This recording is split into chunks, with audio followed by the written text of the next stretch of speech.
Welcome back to Footballology. So this is part two of my mock draft. If you guys haven't seen the first one, put the link in the description box below.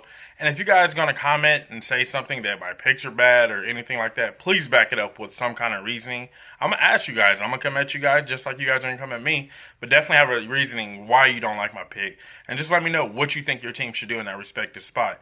Let me know what you guys think in the comment section below. But without further ado, let's get into this one. So to kick off part two, I got the Dallas Cowboys at number 17 taking Zach Bond. Now, the reason for this pick is obviously because they need edge rushers, in my personal opinion. They did lose Robert Quinn to free agency. Zach Bond is a young guy that comes in. If you give him in the first round and he pans out pretty well, you pick up that fifth-year option. And this is something the Cowboys have been chasing for years now as an edge rusher. I know they got DeMarcus Lawrence there as a guy that they shored up on contract, but this guy adds a little bit more speed and a little bit more versatility to the outside that I feel like they're really lacking, and they were hoping to get from Robert Quinn, which they did get some play out of Robert Quinn, but I think this guy's going to give him way better play in the long run. Now at number 18, we have the Miami Dolphins back on the clock. So we already got our quarterback. The next best step is to either get him skill position players to develop him or get him some offensive line help to protect him. I think the best decision, in my personal opinion, what I like to do here is protect my quarterback. Get Andre Thomas as a guy that's going to come in and protect him, help Joe Burrow develop and at least feel more confident in his pockets, so that way he can actually, drop back, pass, and hit some of the skill positions that they already have in place. And I feel like Miami has a really good skill position core in place. It's just not going to take much for these guys to develop into something great. Now at number 19, the Oakland Raiders are back on the clock. And with the Oakland Raiders, they got A.J. Terrell at the top of the draft in my mock draft. I feel like Patrick Queen's the next best pick. I know people want them to get wide receiver, but one thing that we keep preaching, if anything, is that the wide receiver position is really deep in this draft. I like the skill positions that they have in place. They're not perfect, but they're, manageable or usable. So why kind of go that way or go on that side of the ball when you don't necessarily have to? They have a really good offensive line in place. We know what Josh Jacobs did from the running back position. They're outside, like I said, their skill positions aren't bad, but they're manageable. We can add depth to them or we can add more talent to them, yes, but I'd rather do that in the later part of the draft. Let's fix the defensive side of the ball, and especially in the division that we're in right now, I feel like you got to see the Chiefs twice a year, and that's the offense that you don't want to mess with. They already add Littleton, I can't even think of his name, Littleton, to the defense. You get A.J. Terrell on the back end, and then you get Patrick Queen to add even more versatility to the front end of that defense. And I feel like this defense becomes a little bit more dangerous down the road. And a little bit faster, too. I feel like that's something they're probably putting a big emphasis on. Let's get bigger and faster and better. And I feel like this is a guy that Patrick Queen can do that for you, and at least add more versatility to the defense. Kenneth Murray is also an option here, but I like Queen a little bit better because I feel like he can play that, I guess you could say, the Telvin Smith role in the outside linebacker position, be a little bit more quicker and agile on the edge. Now at number 20, we have the Jacksonville Jaguars. Now at the top of the draft, we got lucky enough to have Jeff Okudah fall to our left. Now I feel like Gross Matos is the best pick right here. I know they got Josh Allen last year in the draft, who's a really good edge rusher and showed really good promise, but Unique Ngakoue is our guy that's on the block right now to be traded. This kind of opens up our deal a little bit better. Trading back would be an option here, but let's say, for instance, we get an option here where we get Gross Matos, and then we go back and say somebody comes knocking and they want Unique Ngakoue, and we can get back in the first round, and then we can go get some offensive position or something else to add more to this team, or add more depth to this team, if you will. So I feel like that this is the best pick for this position right now, because Unique Ngakoue wants to get out and he wants his way out. So why not add another edge rusher, or at least, build that D front back up, because this defense is depleted completely, and I feel like that's the best way to go if you're Jacksonville. Now at number 21, we have the Philadelphia Eagles. Now this pick was probably one of the more difficult picks in this back half of the draft, just because they have so many voids, in my personal opinion, that they need to kind of fill. Offensively, their skill positions are there. Not good, manageable, but not good or great. Something that we can definitely address in the second, third, and fourth round or down the road. And that's something that I would rather do there. We need to kind of build this defense up into something better than what it was last year. And I think this was something that kind of hurt them. And it's actually been plaguing Carson Wentz in a way. I feel like he's been trying to carry the team his whole entire career, because this defense hasn't kind of really clicked just yet. I know they had the good Super Bowl run, so Philadelphia, don't chew me alive in the comment section. But I like a guy like Kenneth Murray in the middle of this defense, kind of add some speed and depth to this defense, something that I feel like they're truly missing in the front seven, something that just kind of, I don't know, this defense is definitely missing something. And I feel like Kenneth Murray is the guy that probably can start being a piece to add something back to this defense. And then we go in the later parts of the draft and try to add some more pieces for Carson Wentz to throw to. Maybe a running back, but I like Miles Sanders there right now, so I'm not trying to stress a running back. But definitely corner or linebacker. I like their D-line. But I definitely like Kenneth Murray right here, or even Patrick Queen, just to add, like I said, some speed and depth to that front seven. I think that's something that they truly are missing right now. Kenneth Murray is my pick for the Philadelphia Eagles, though. Now, at 2, we have the Minnesota Vikings. Now, with this pick, I feel like getting a wide receiver is the best way to go. We do have 2 first-round picks. I feel like let's go get a wide receiver. Henry Ruggs is my pick for them. Now, I'm not going to lie to you guys. I'm not in love with the idea of a speed receiver going in the first round.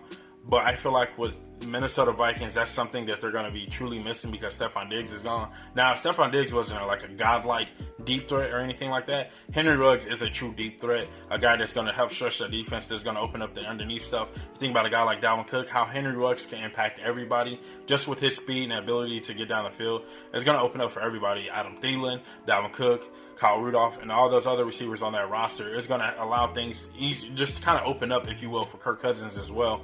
So I'm really interested to see if Henry Ruggs was the fall to the Minnesota Vikings, is that the pick they want. I don't feel like it's a Zimmer pick, and they're hurting on the defensive side of the ball because they lost a lot of people and they're depleted on that side of the ball. But I like Henry Ruggs right here just to add some more versatility to this offense that I feel like they lost because of Stephon Diggs leaving to go to Buffalo.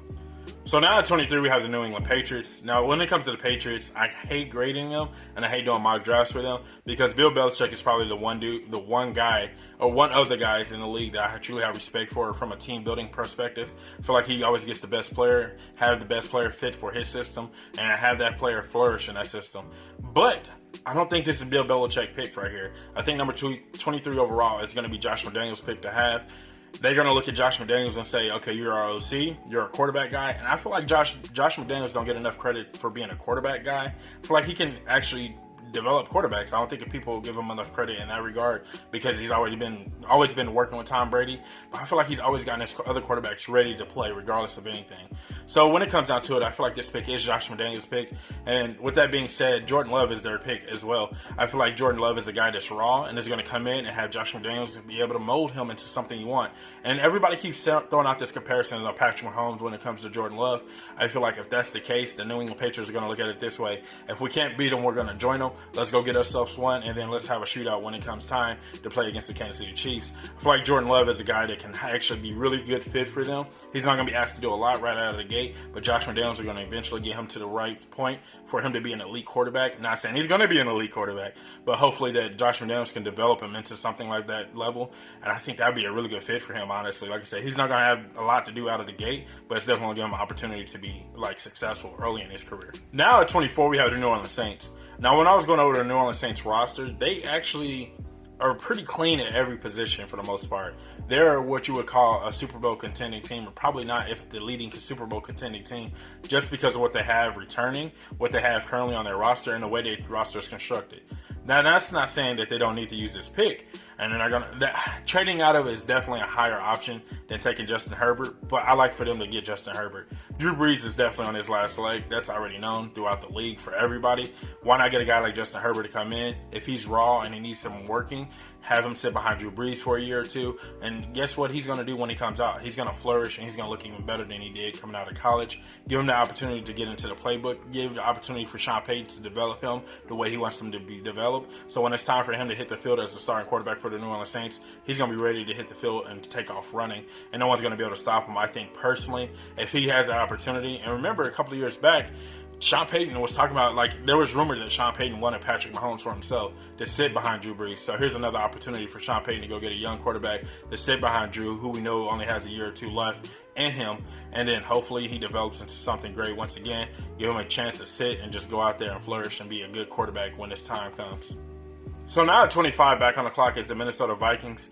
And we already got a wide receiver, just a deep threat guy in Henry Ruggs that's really going to help us open up our offense. Now we got to start replenishing our secondary that we've completely depleted out of. Safeties are solid. I definitely thought about Antoine Winfield Jr. right here as a possibility pick, but their safeties are really good. They got Anthony Harris back, and they got Harrison Smith there. So I was like, okay, we're not going to go there. We definitely need to replenish our cornerbacks for sure. Jalen Johnson is a guy that I'm really excited for to go here at this position with Zimmer. I think he's a guy that can play really tough and strong football, and it's really powerful at the point of attack for a cornerback. And I think that's something Zimmer really likes to find in his corners and his guys that play on the outside. So I think he's a Minnesota Viking every day of the week. Is it the right pick? I do believe it's the right pick. I just don't know if they're willing to trade out of it. They try to kind of get back more draft capital to hopefully build their offense line or something like that. But Jalen Johnson is definitely a guy I feel like that should be a Viking at the end of the day. Now at 26, we have the Miami Dolphins. DeAndre Swift, in my personal opinion, is the perfect pick for them. I think he's a guy that's going to come in and help Joe Burrow develop once again. We already got our tackle, and now we got Joe Burrow. I think at this point now, Miami's just going to be looking at the defensive side of the ball for the remainder of the draft. Maybe get an offensive lineman if the right guy falls to them or somebody that they have high on their list. But DeAndre Swift here definitely is going to help Kalen Ballage in that backfield. I think Ballage just becomes more of the bruiser or the short yardage guy where DeAndre Swift can be in there on passing downs and really help, like I said, have a check down for Joe Burrow that, makes things a little bit easier. But he already got two big studs on the outside that he's going to jump ball to, and Mike Gesicki in the middle of the field. So I feel like DeAndre Swift is just going to add even more depth to this offense and make this offense now a little bit more interesting and scary, if you will, because of what some of the things they're going to be able to do from a scheme standpoint with a guy like DeAndre Swift and, Preston Williams and Devontae Parker. Like, I'm really excited for the Dolphins with DeAndre Swift in the backfield and Joe Burrow being the quarterback. Now at 27, we have the Seattle Seahawks. Now, when it comes to the Seahawks, on the offensive side of the ball, I feel like they're set. Skill position-wise, running back-wise, definitely quarterback-wise. Offensive lineman is definitely a play right here, in my personal opinion. Depends on what they're looking for exactly. I know they got Justin Britt at center. That's a guy that you might want to move out to guard, and then you can go get like a guy like Ruiz or Cushing Barry at the center position maybe. That's, like I said, that's something to play with if you're Seattle. But I went to the defense side of the ball. They didn't have a pass rusher, or they need pass rusher, so that's definitely a possibility as well. But I feel like they need to fix the back end of the defense. I'm not saying it's broken, but getting a guy like Antoine Winfield Jr. will definitely bring back that Earl Thomas-esque feel, if you will. Not saying he's Earl Thomas, but definitely give you that feel again. I know a lot of people got Winfield going in the second round, maybe even the third round, is when a lot of people have him going. But I like him to Seattle at this pick. I feel like he's a good Seattle player. I think he is a true Seattle player. I think what they want to do is play in that single high safety. That's perfect fit for this guy. I think Antoine Winfield Jr. can actually have an opportunity to flourish in Seattle and what they do from a defensive standpoint. So now at 28, we have the Baltimore Ravens. Now, when I was going over the Ravens roster defensively, I feel like they're kind of okay. I'm not going to say they're perfect, but they're comfortable. They still compete a repeating playoff defense. I feel that way about them. Now, on the offensive side of the ball, we know Lamar Jackson took the next step as a quarterback, but I feel like he never had any true weapons on the outside, so he was obligated to run a little bit more. Getting a guy like Laviska Shenault, I think I said that right. Getting a guy like him would definitely open up the offense a little bit more for Lamar Jackson, or at least give him a true passing threat on the outside. A guy that has some pure route running in his DNA, has a route tree, a guy that can actually catch the ball with his hands. I feel like this is what Lamar Jackson was truly missing last year. Marquise Brown definitely being there is nice, don't get me wrong. It's a true deep threat. Getting a guy like Shenault can give you a little bit more of everything, and I think that's what a more better security blanket. And now they're not using, they lost tight ends too. So, now you're not using so many two tight end sets. I know they like doing that because they want to run the ball first, but getting a guy like Shenault, I think would be the perfect fit for the Baltimore Ravens. That's something that they're truly missing on the outside of this offense. A guy that can really help the middle of the field and help Lamar Jackson develop even more as a quarterback. Now at 29, we have the Tennessee Titans. Now, Joshua Jones is a guy that I feel like can come in, not quite replace Jack Conklin, because I feel like Conklin was one of the better right tackles. Him and Lamine were shutdown tackles, in my personal opinion. But Joshua Jones comes in and fills that void for them. I feel like this is a guy that can come in and they can plug in into their offense and get that run game right back on track like nothing ever happened. I know that's something Tennessee really want to lean on is the run game. Getting a guy like Joshua Jones only creates the run game lane, or create those run lanes in the run game, but also help protect Ryan Tannehill. God, that was hard to get out. So I definitely like Joshua Jones at this pick. It's just going to be a guy that's going to be a good fit for Tennessee. They got other places they could possibly go, but I feel like this team is back in playoff form regardless of anything. But Joshua Jones is a guy that can just basically let them pick up where they left off. Now at number 30, we have the Green Bay Packers. I will admit that this is probably one of my craziest, if not more idiotic picks of the first round, if you could say.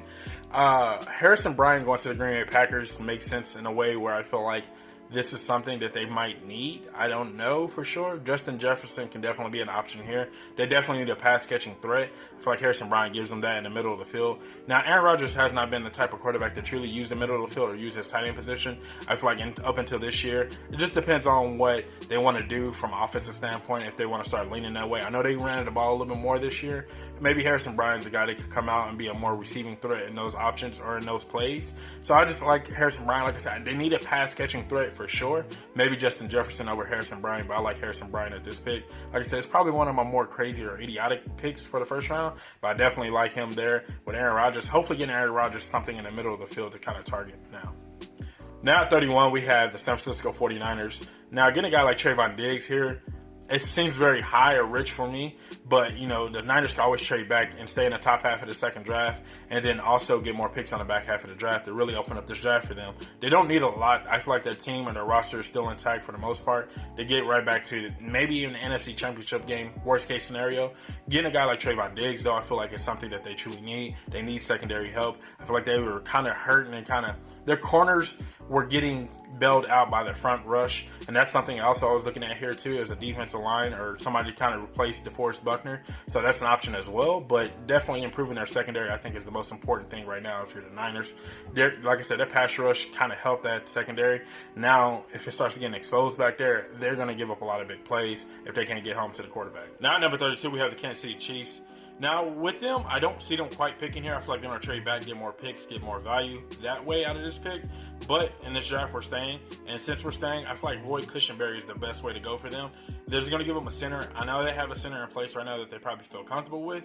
But improving that interior play, maybe he even goes to guard. Maybe. I don't want him to. I really would like to see him stay at center. And maybe they could go move Austin Ryder to guard, which is our current center.